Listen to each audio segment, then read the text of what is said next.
sommet conjoint des chefs d'État et de gouvernement de la CEDEAO et de la CEEAC sur la paix, la sécurité, la stabilité et la lutte contre le terrorisme et l'extrémisme violent.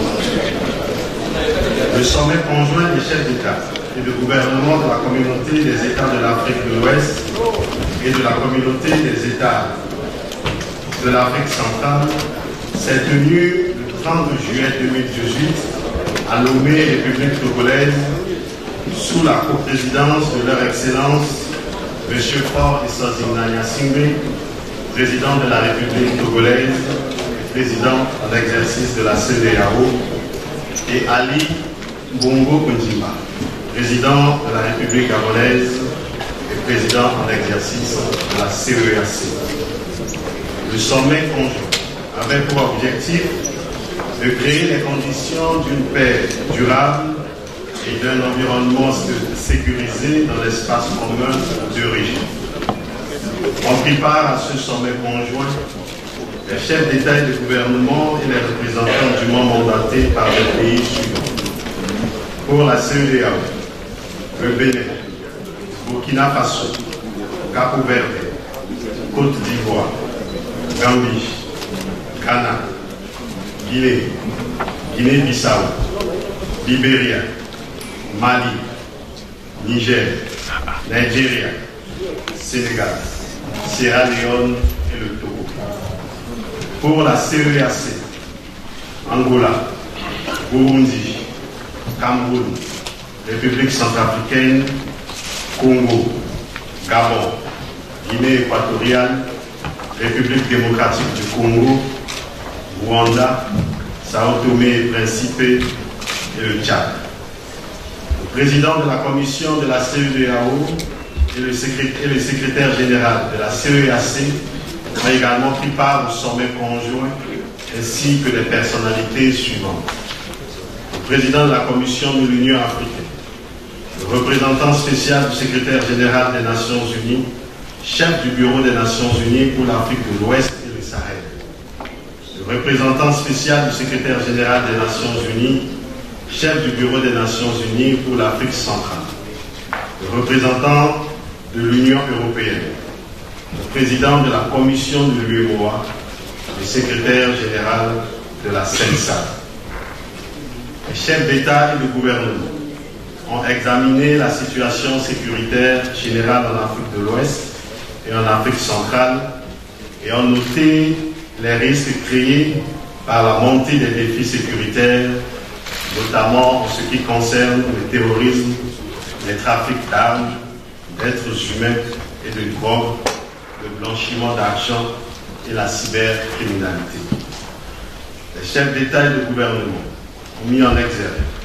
les importants acquis de la coopération déjà existante entre la CEDEAO et la CEEAC dans le domaine de la sécurité et de la sûreté maritime, en particulier dans le cadre du Centre interrégional de coordination issu des décisions du sommet conjoint ECOWAS et CAS du 25 juin 2013 à Yaoundé, République du Cameroun. Afin de mieux faire face ensemble aux défis sécuritaires, les chefs d'État et de gouvernement ont souligné la nécessité d'une coopération plus renforcée et effective entre les deux communautés. Dans cette perspective, les chefs d'État et de gouvernement ont décidé d'avoir une vision partagée des menaces et une approche commune des solutions à y apporter. Ainsi, ils ont adopté la déclaration de Lomé sur la paix, la sécurité, la stabilité et la lutte contre le terrorisme et l'extrémisme violent dans les espaces de la CEDEAO et de la CEEAC. Au titre de la promotion de la paix et de la stabilité, les chefs d'État et de gouvernement s'engagent à coopérer pour prévenir les conflits, promouvoir la paix et la stabilité dans les deux régions, à travers notamment la mise en place et le renforcement au niveau national et régional de mécanismes d'alerte précoce et de réponse rapide aux crises impliquant la société civile. Les leaders d'opinion les femmes, les jeunes et les acteurs étatiques y compris. Il demande, il condamne les actes violents commis notamment dans le cadre des crises internes visant à déstabiliser les États et tenant à remettre en cause les frontières nationales. Les chefs d'État s'engagent également à adopter, lors de leur prochain sommet, un cadre régional portant convergence des principes constitutionnels au sein de la CEDEAO et de la CEAC. Au titre de la sécurité, les chefs d'État et de gouvernement s'engagent à renforcer leur coopération afin de lutter efficacement contre toutes les formes d'insécurité. À cet effet, ils instruisent le président de la commission de la CEDEAO et le secrétaire général de la CEAC à initier dans les meilleurs délais les négociations entre les États des deux régions en vue de conclure et de mettre en œuvre des procédures d'entraide et de coopération judiciaire. En particulier, un accord de coopération en matière de police criminelle entre les États de l'Afrique de l'Ouest et de l'Afrique centrale devrait être signé par les ministres désignés avant la fin de l'année 2018. Fortement préoccupé par la multiplication et l'étendue des conflits violents entre éleveurs et agriculteurs liés notamment aux effets négatifs du changement climatique, les chefs d'État et de gouvernement instruisent les ministres en charge de l'agriculture, de l'élevage et de la sécurité des deux régions à engager des consultations régulières avec la participation des organisations d'agriculteurs et d'éleveurs dans le but d'identifier les mesures pour prévenir et gérer pacifiquement ces conflits. Par ailleurs, les chefs d'État et de gouvernement instruisent leurs ministres compétents à examiner les questions liées au flux migratoire et au changement climatique dans l'espace commun et d'en faire rapport lors de leur prochain sommet. Au titre de la prévention et de la lutte contre le terrorisme et l'extrémisme violent, les chefs d'État et de gouvernement condamnent avec la plus grande fermeté les attaques perpétrées par les groupes terroristes contre les populations civiles, les forces de défense et de sécurité et les forces régionales et internationales. Ils condamnent également avec force les actions et le trafic illicite en tout genre des groupes terroristes et des bandes de mercenaires opérant dans le Sahel à partir d'un pays voisin de certains États membres de la CEAC et de la CEDEAO. Les chefs d'État et de gouvernement expriment leur profonde préoccupation face à la situation d'instabilité qui prévaut en Libye et ses conséquences sur la situation sécuritaire des États membres de la CEDEAO et de la CEAC et en appel à la communauté internationale en vue d'une sortie de crise rapide dans ce pays avec une implication active des États de la région.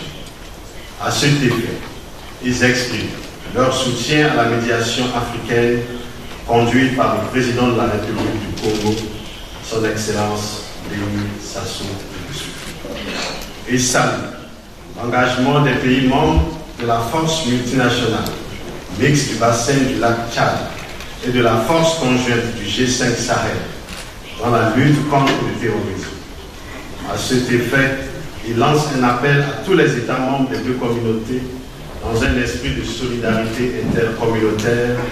d'apporter un appui matériel, financier, technique et en renseignement aux forces armées des États engagés dans la lutte contre le terrorisme dans le bassin du lac Tchad et au Sahel. À cet effet, il demande au Conseil de sécurité des Nations Unies de placer la force du G5 Sahel sous le chapitre 7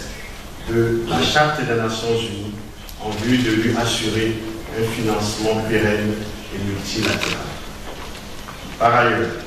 les chefs d'État et de gouvernement réaffirment leur détermination à prévenir et à lutter contre le terrorisme et l'extrémisme violent à travers notamment l'implication des leaders religieux et communautaires des femmes, des acteurs du système éducatif et autres groupes concernés de la société civile dans l'élaboration et la mise en œuvre des programmes de radicalisation, de déradicalisation, de réinsertion, de réintégration et de réconciliation. À cet effet, ils appellent à une résolution rapide de la crise libyenne, une des sources de l'instabilité dans nos deux régions. Les chefs d'État et de gouvernement ont exprimé leur solidarité envers les autorités légitimes et le peuple centrafricain et leur soutien à l'initiative pour la paix et la réconciliation dans ce pays. Ils appellent l'Union africaine à rechercher avec les Nations unies les moyens de lever l'embargo sur les armes imposées au gouvernement de la République centrafricaine. Les chefs d'État et de gouvernement réaffirment leur attachement au respect par toutes les parties prenantes de l'accord du 31 décembre 2016, seul cadre consensuel et inclusif pouvant permettre l'organisation d'élections transparentes et apaisées en République démocratique du Congo. Et salue les efforts déployés par le gouvernement dans la mise en œuvre du processus électoral conformément au calendrier de la Commission électorale indépendante. Ils encouragent les services de sécurité habilités de leur État respectif à échanger les informations et les renseignements pertinents et instruisent les ministres en charge de la sécurité des États membres de la CEDEAO et de la CEAC à faire parvenir, avant leur prochain sommet, au président de la commission de la CEDEAO et au secrétaire général de la CEAC des propositions sur les mécanismes et procédures idoines permettant le partage sécurisé de renseignements et d'informations entre les États. Ils s'engagent à renforcer mutuellement les capacités de leurs forces de défense et de sécurité dans le domaine de la formation du personnel, des exercices conjoints, du renseignement et du respect des règles des droits de l'homme et du droit international humanitaire. Ils s'engagent à mettre en œuvre des politiques publiques et des programmes de valorisation des régions affectées par les activités des groupes terroristes, notamment par la création de pôles moteurs de croissance et de développement, générateurs de revenus en faveur de la jeunesse. Ils s'engagent également à soutenir l'investissement public et privé dans tous les secteurs productifs pour une croissance inclusive afin de lutter contre la pauvreté. Les chefs d'État et de gouvernement décident de mettre en place un comité ministériel de suivi de la mise en œuvre des décisions du présent sommet conjoint qui doit se réunir une fois par an. Ils instruisent le président de la commission de la CEDEAO et le secrétaire général de la CEAC de prendre des mesures nécessaires à cet effet pour traduire les engagements pris en actions concrètes. Le sommet conjoint lance un appel aux États membres, à l'Union africaine, aux Nations unies, aux partenaires bilatéraux et multilatéraux et à l'ensemble de la communauté internationale à apporter leur soutien à la mise en œuvre des décisions ainsi adoptées. Les chefs d'État et de gouvernement de la CEDEAO et de la CEAC décident de se réunir chaque année en marge du sommet ordinaire de l'Union africaine en janvier et tous les 2 ans, de manière alternative dans l'une ou l'autre des deux communautés pour faire le point de la mise en œuvre des engagements contenus dans la déclaration de l'ONU adoptée lors du sommet conjoint. Ils ont convenu de tenir leur prochain sommet conjoint en 2020 à N'Djamena, République du Tchad. Je vous remercie.